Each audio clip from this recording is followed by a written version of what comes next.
Good morning, sports fans. Now, Jake Paul has already fought former heavyweight champion Mike Tyson, and now he's set his sights on facing Anthony Joshua. So will this fight actually happen? There is no better person to speak to than his manager and business partner, Nikisa Biarian. He's also the co-founder of Most Valuable Promotions, MVP. Great to have you with us this morning. You know Jake so well. He's had such an incredible impact on boxing over the course of the last few years, not only as a boxer, but as a promoter as well. Did you expect him to have such an impact on the sport?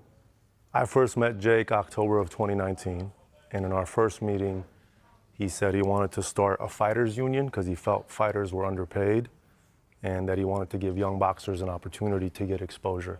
So I knew he was a different breed from the age of 21, 22, and I knew we'd have a major impact. I didn't think it would be this quickly. We started MVP 4 years ago, August 29th, so a month from now, and it's been a phenomenal ride, and a lot of it is due to him.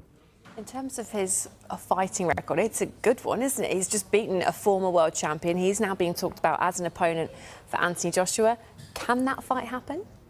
I think the fight can absolutely happen. I'm looking at it as Jake versus Joshua, which is quite biblical and it's quite impactful in many ways. If you look at Anthony Joshua, I think he is 28-4, if I'm not mistaken, and 2 of his losses are against Alexander Usyk. Usyk weighed in at 220 pounds for those fights. Jake is not Usyk, a lot more years of experience needed to get to that level, but Jake walks around between 208 and 210, and he fought Mike Tyson at 228 pounds. So I think size-wise, we can get comfortable with it, and I think experience-wise, Jake is learning very fast and growing, and Joshua is a little long in the tooth. So it could be a very interesting matchup, and we're actively discussing it with Matchroom. In terms of those active discussions, how far have things progressed? Is it something that you can see happening next for Jake and for AJ? I think we're looking at it happening in Q1 of 2026 is kind of the current discussion. I think it's public that AJ was taking a little time away. I think he had a little surgery. So once he's ready and once Jake is ready, we're going to squarely focus on that. There are some concerns, aren't there, within the boxing world about Jake fighting someone as powerful as AJ. How much of a worry is that? We saw what he did to Ngannou. So power is obviously the last thing to go. So obviously AJ has a ton of power and he's still fairly young. Mike Tyson, much more vicious of a knockout artist than Anthony Joshua, much older than AJ, but that was a risk that Jake was willing to take. Francis Ngannou, amazing MMA fighter, very powerful man, not an experienced boxer, right? A lot less experienced than Jake Paul. So if people were comfortable with Francis getting in there with AJ, Jake, who is now 13 fights in, plus 1 amateur fight, a lot less than AJ, but much more than Francis Ngannou, I think we're very comfortable with it. Ultimately, it's not a fight that I want Jake to do. It's a fight that Jake wants to do. And that's a discussion we've had at length. And he feels very confident about where he is in his career and his chances of upsetting Anthony Joshua. And what's driving him to want to take on AJ and prove himself against a global superstar? 2 priorities for Jake Paul in his career. One is becoming a world champion. And if you look at what he's done in 13 fights, he's set himself up nicely to be able to achieve that. And 2 is to do massive disruptive events that bring global attention to the sport of boxing. A lot of people criticize Paul versus Tyson on Netflix. But guess what? Biggest fight since the days of Muhammad Ali in terms of eyeballs for the sport. What did that result in? Taylor Serrano on Netflix, global headline event for women, right? Biggest moment in women's boxing history was a result of Paul Tyson. Manny Pacquiao just came back and he fought Barrios. Manny Pacquiao at age 46 looked pretty good. Barrios' last fight, Paul versus Tyson on Netflix, gave Barrios the platform to command the ability to fight Pacquiao. So we're going to continue to look to do things that are disruptive, that are different. And boxing in the UK, unbelievable fan base, right? I believe it's the 2nd most popular sport. I wish that was the case in the US. But Jake does a phenomenal job of bringing in the mainstream audience into boxing events, and that's what we want to continue doing. Talk about disrupting the sport and getting those eyeballs on it. Jake versus AJ, or Jake versus Joshua, as you call it, at Wembley, perhaps sounds pretty good to us. Would that be the dream venue for a fight like that? I think we're looking at multiple options. Wembley's definitely a possibility. Jake has said he'd like to do it there. He likes the idea of going in and hearing 90,000 people booing him. He kind of feeds off of that. But we're looking at the U.S. Obviously, Saudi Arabia is also an option. The Middle East is an option as a whole. but we want to do it in the most impactful way possible. And in terms of Jake's impact on women's boxing, I interviewed him before that first fight between Katie Taylor and Amanda Serrano, an incredible trilogy. We saw the third fight very recently, two remarkable fighters. Just how proud are you of what you've been able to do with women's boxing, and what are the plans for the future? When we started MVP, we had three priorities. One was to be fighter first. And my background before boxing was in the UFC. And the UFC, I believe, is the best promotional entity in combat sports. But everyone knows it's not a fighter-first organization. So that was important for us to be something that fighters looked at and said, these promoters, this company really takes care of me. Two was to give a focus to young fighters. Jake has platform, and he wanted to bring eyeballs to young talent, which is our most valuable prospects platform, which we have Event 14 happening next month in the US. And three was giving women's boxing its due, putting it on a parallel platform to the men. During my tenure at the UFC is when we started women's MMA. I was lucky enough to be there for the rise and fall of Ronda Rousey. But that was a moment in time where Ronda was the biggest athlete in the sport. And you've only seen that once before with a professional female, and that was Serena Williams. So that was pretty special. So when we set up MVP, I knew we had the opportunity to bring women's boxing up. I'm not saying to be as popular as the men on a consistent basis, but to hold its own. We needed a trailblazer athlete. We identified Amanda Serrano, who at the time was 42 fights into her career, 7-division champion. And now she's 52 fights into her career, 10 fights with us, and they just headlined Madison Square Garden for a second time and set records. Yeah, you're also showcasing some top UK fighters as well, Savannah Marshall, Ellie Scottney, Chantal Cameron. How confident are you can take women's boxing in this country as well to the next level? Well, I'm super excited to announce that on the show we have signed Terry Harper as well. Terry, the first 3-division female champion from the UK. She has fought in 5 different divisions, 20 fights into her career. And when I look at when we met Amanda, 7-division champion, 42 fights into her career, and we skyrocketed her profile, her potential, and what she was able to achieve, I look at Terry as having the same ingredients, right? Just a phenomenal story, like Amanda, not a ton of amateur experience, but she's shown that she could be a champion at different weight classes, and we think the future is very bright for her and the rest of the UK. Ellie Scottney, undisputed champion, is our goal in the next 6 months for her. I'm so high on her in terms of her becoming the face of boxing, not just for the UK, but globally. Savannah Marshall, tough loss to Shadejah Green, but one of the best boxers in the world, right? I talked to her for an hour and a half on Sunday, and just the future path for her, super, super keen on her next fight. Ramla Ali, an ambassador for the sport, for women, partnership with her is amazing. And Chantal Cameron, we'll see if Katie Taylor is willing to give it another go, but we're happy that she's going to become world champion again very soon. And in terms of the signing of Terry Harper, it's remarkable to think what she's done at such a young age. 3-weight world champion, just 28. So what are you hoping she can achieve? Because she's got a long time left in the sport. Yeah, I think there's some big fights for her, right? Caroline Dubois, who has fought on Sky a number of times. We're excited about the potential of that fight. We recently signed champion Stephanie Hahn in the 135 weight class, who's fighting in August. That's another potential fight for her. Holly Holm, who I don't know if you're very familiar with that name or not, but Holly was a world-class boxer before women's boxing was getting its due. She's already in the Boxing Hall of Fame.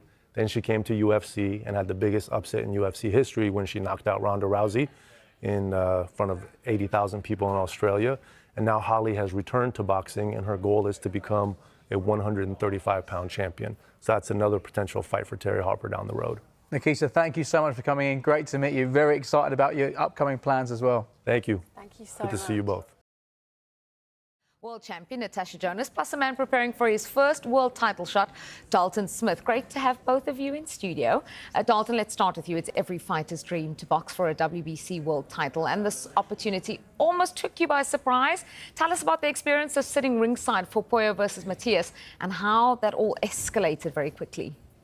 Yeah, so first of all, it's every boxer's dream to fight for a world title, and I worked my way up for that position. But yeah, I was out in New York for the fight, Matthias Puello, and the whole plan was to obviously have my face there. I was the mandatory, and hopefully we get the fight after. But after meeting Turkey, His Excellency, he was, I know this guy he's fighting the winner, and we're gonna have a face-off and announce it in the ring after. So, you know, I thought happy days, fight's done. Natasha, Subriel Matthias is a tough opponent. He's aggressive and heavy-handed, but has Dalton got the skills to beat him? I think so. We were speaking earlier, and I think, you know, he's aggressive. He comes forward. He's a big puncher, can be, but he also gets hit a lot. I thought I was there as well at the last fight in New York, and I thought he faded in the second half of the fight and let Puello come back into it and gain a few rounds. And you know, it was a fight that could have went either way, depending on what you like to see. So there's definitely weaknesses in the armour, and you know, as long as he keeps his concentration and it's just disciplined, then I think he's got all the beatings, because he's got the movement, he's got the boxing skills and the know-how, and I think it'd be a great fight. Dalton, you're known for your impressive skills, but will you have to show some grit and warrior spirits in this fight? You know, maybe. Hopefully not. Hopefully it's easier in there. But look, this is the elite boxing, pound for pound, the best in the world, and you know, that's what I'm excited to show.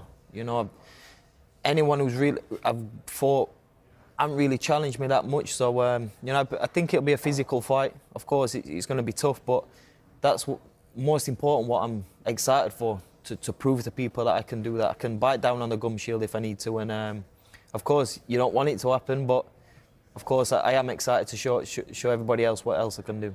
Do you think you can win by stoppage? I've been very, very confident. Of course, Subriel is a great champion, former IBF world champion also, and you know, I think the second half of the fight, I think once I've figured his range, his pace of the fight, I'll be very confident to take him out in the second half. Right, it's time to introduce our next guest now, a heavyweight who's preparing for a big night in Dalton's hometown of Sheffield. Welcome, David, the White Rhino Allen. Dave, great to have you joining us. Yeah, wonderful. How are you doing? Yeah, very well, thank you. And clearly in the car. Thank you for making time. Now, you shocked a number of people, plus Eddie Hearn, when you selected your opponent for Sheffield Arena, Aslanbek Makhmudov. He's one of the hardest punchers in the division. Yeah, you know, when you headline Sheffield Arena, Naseem Hamed, Kell Brook, Dalton Smith, you know, it's my turn now. And when I got the list of names sent to me, I thought, well, we might as well make the most of it while we're here. So I picked Makhmudov. Yeah, he's big, he's dangerous. You know, he's someone that will help me fill Sheffield Arena out. I know if I beat him, you know, he'll send me on my way to really big fights. Dave, Makhmudov said he's coming to hunt you on October 11th. Is this all the motivation you need for the training camp? Not really, no. The motivation is I'm going to be really rich if I beat him. So, yeah, if I beat him, yeah, wow, I'll be so rich. It'll be unbelievable. So I'm not bothered about him. I just want to beat him and just have another big fight and then hopefully chill out for the rest of my life. That's the plan. Listen, we appreciate the brutal honesty. You're coming off that big win over Johnny Fisher. Do you enjoy the underdog role and shocking opponents once that first bell rings? Yeah, I think the underdog tag that I've had most of my career is I thrive off it, really. Every time I've been expected to win, I get beat. I'm not very good with pressure. That's why I picked Makhmudov. I think a lot of people will expect Makhmudov to beat me, but I like that, really. Yeah, I like to shock. I think Makhmudov will be, when he gets in there with me, I think most fighters when they get in there will be very surprised. I'm a little bit defensively cuter than they expect. I'm a lot stronger than they think. You know, I don't look particularly much. But yeah, again, I think I can beat Makhmudov. I think I am the underdog, but I think I've got the right style to beat him. So you mentioned them earlier, Prince, Naseem Hamed, Kell Brook and Dalton Smith, who's obviously here with us. You're following in their footsteps by headlining a bill in Sheffield. How does that feel? And are you saving Dalton a ringside seat? Yeah, I'm over the moon with it, really. It's something I've always wanted to do. I first boxed at Sheffield Arena over 12 years ago. It was actually an Amir Khan undercard I was on. I boxed on many Kell Brook undercards. I've actually been in touch with the Prince, Naseem Hamed, about doing a ring walk with me. Hopefully Dalton will be there as well. So yeah, it's great to join them list of names. I'm not from Sheffield, I'm from Doncaster, but you know, to headline Sheffield Arena for me, it pretty much is my home arena. Yeah, I'm very proud of it, yeah. All right, thank you so much for joining us, Dave, and the very best of luck luck for your training camp, sorry. Thank you. Dalton, just on what Dave said there, he seems to have chosen an opponent that scares him. How do you get motivated for your own long training camps? I think that's the main thing. When you've got the fear factor in front of you, that's what gives you that hunger, that drive, and especially like if you're the underdog. But you know, he's a legend of the sport. It's good to see that he's getting something good from boxing. And of course, I'll be there ringside watching him fight. We've got Junaid Boston on the card as well. So yeah, he's good for boxing. He's a great role model, and of course, it's going to be a great fight. Has your father Grant already lined up some fearsome sparring partners to mimic Matthias?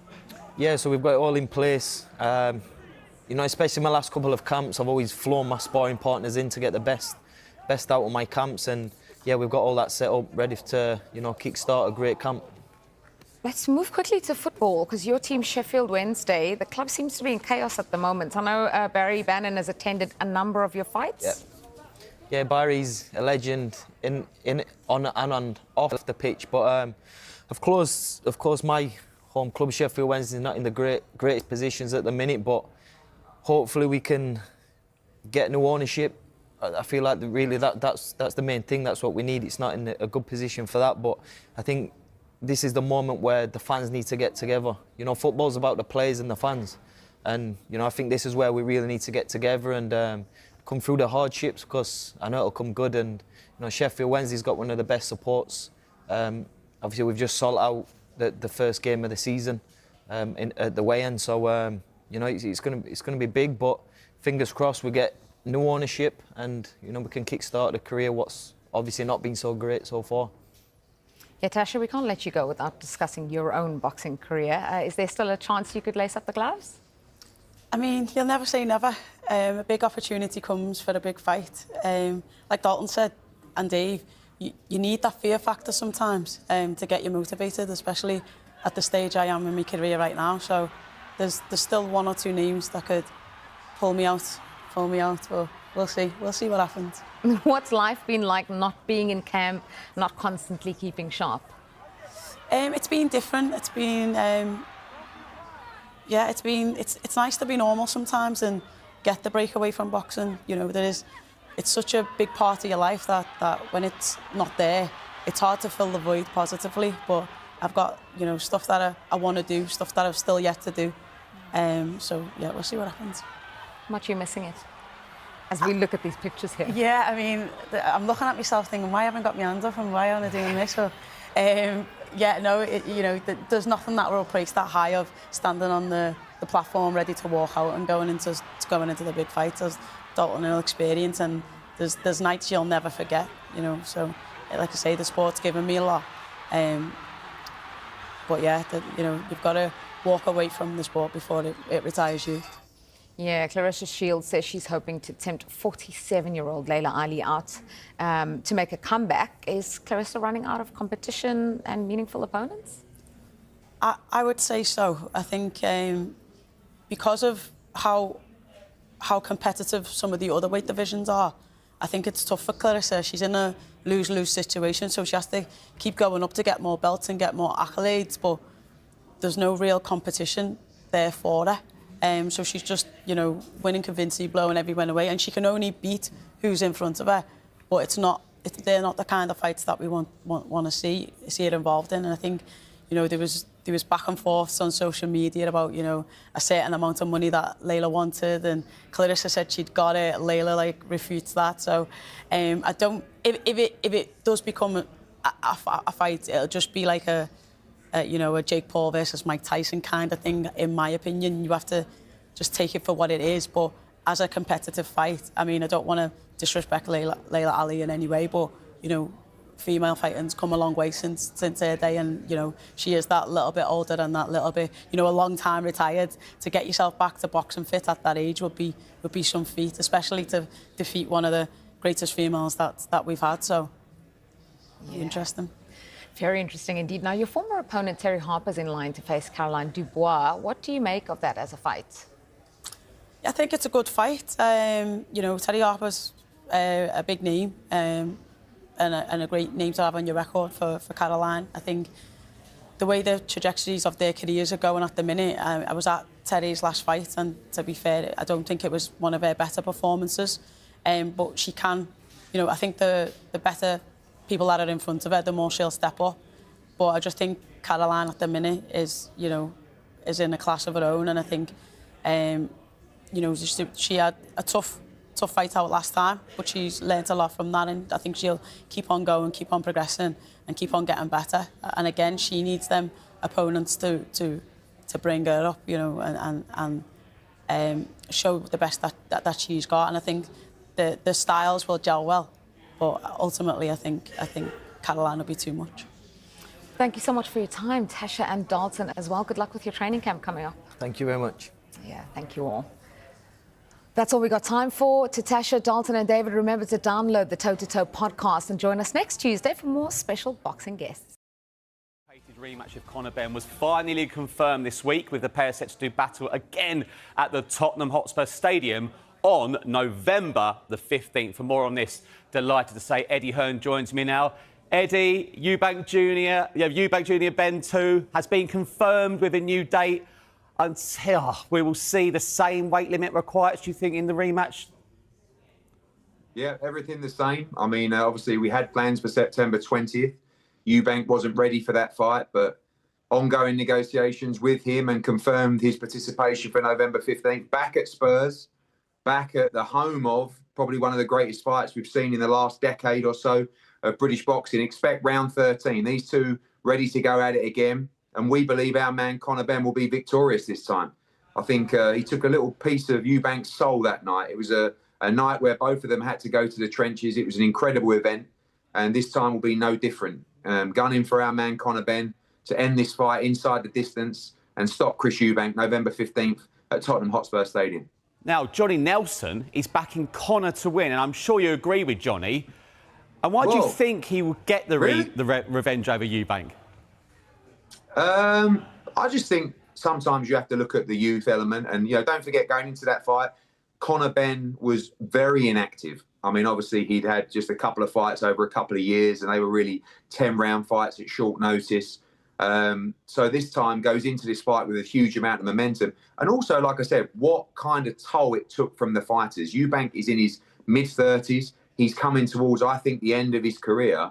And that night, he was incredible. He dug really deep. He walked through the trenches to go to war with Conor Benn. And he will be called upon to do the same thing on November 15th. This isn't a fight that Conor Benn will go into with a different game plan, to outbox him, to manoeuvre off the back foot. Conor Benn will be looking to start at round 13. He will meet Eubank in the middle of the ring, and he will demand a war from the opening bell. And I believe this time we'll break the opponent down and beat him. And I think Johnny Nelson probably says that because he knows what both fighters went through physically in that fight. And as you become older and you know, further in your career, you've got to ask yourself, how many times can you go to the well? You know, Conor Benn's like the Duracell bunny. He's up and down the well. He just wants to be at the bottom of the well every time. He wants war, and he loves it.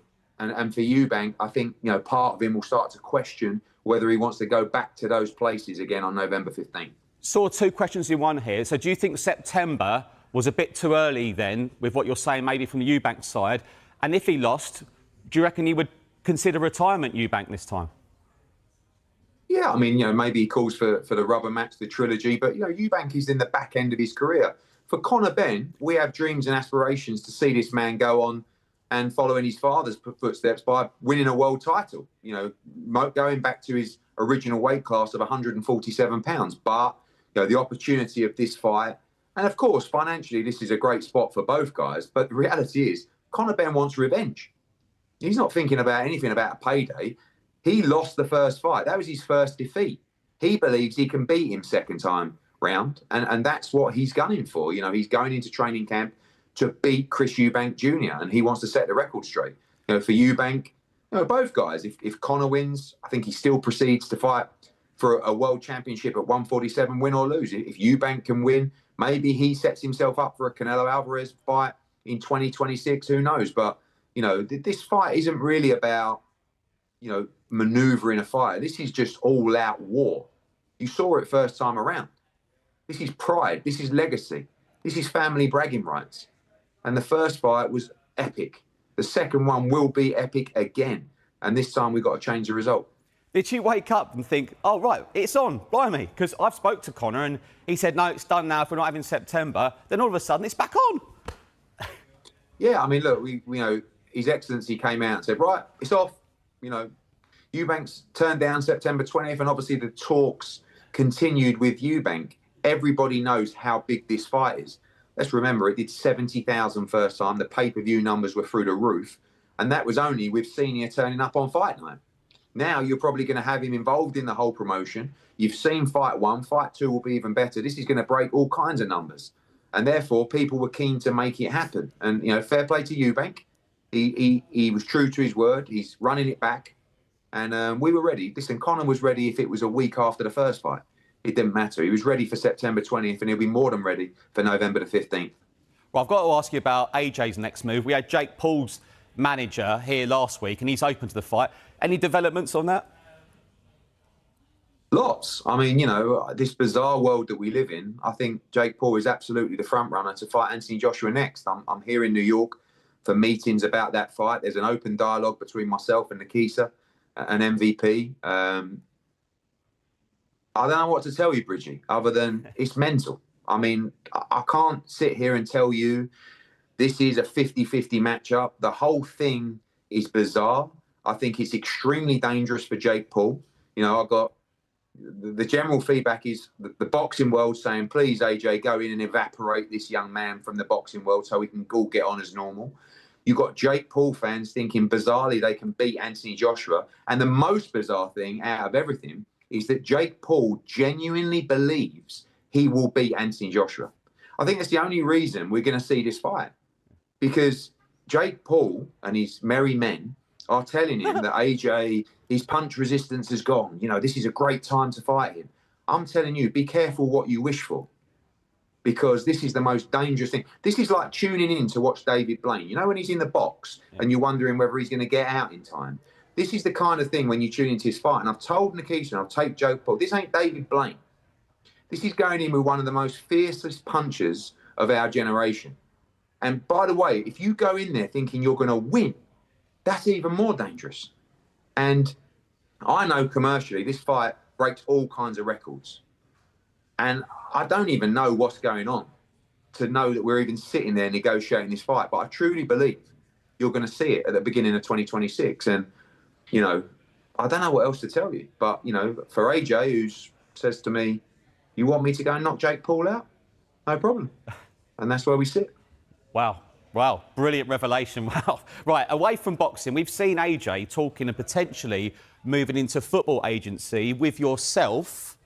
Now, I know you had a bit of football with your dad back in the day of Orient, but tell us more about that. Well, listen, normally it's me with the big mouth. You know, I end up saying something and AJ goes, why are you... And this was just a series of conversations over the last... Me and AJ have been looking to go into football management for probably the last 3 or 4 years.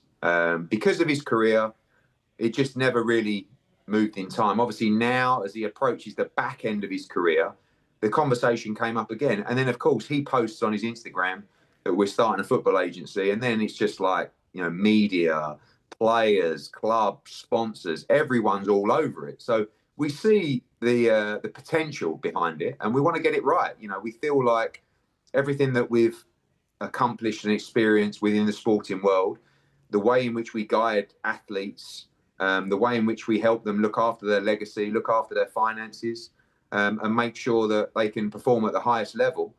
And the context that we have within the sporting world, we think we could be extremely successful in that space. There's a lot of work to do, but I believe 2026, you'll see AJ and myself having a crack in the football world. It'll be a lot of fun. I can't wait. We don't like losing. I look forward to seeing you in football. Right, Tyson Fury kicking his heels in Morecambe. Is there no chance him v AJ? Is that gone? What? I know you don't promote Tyson, but you know him. So what do you reckon? I believe that fight will happen, you know, but I've said that before. So, you know, for us, if this bizarre event comes around with Jake Paul, we're happy to take that fight February, March, and then move on and fight Tyson Fury back end of the summer. And that'll be a great year for Anthony Joshua.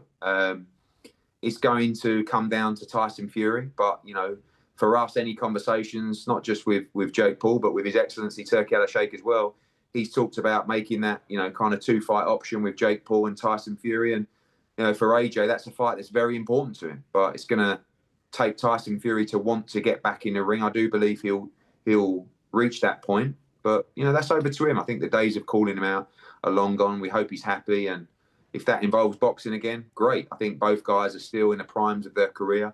And to see an AJ Fury fight would be spectacular for everybody involved and for British sport.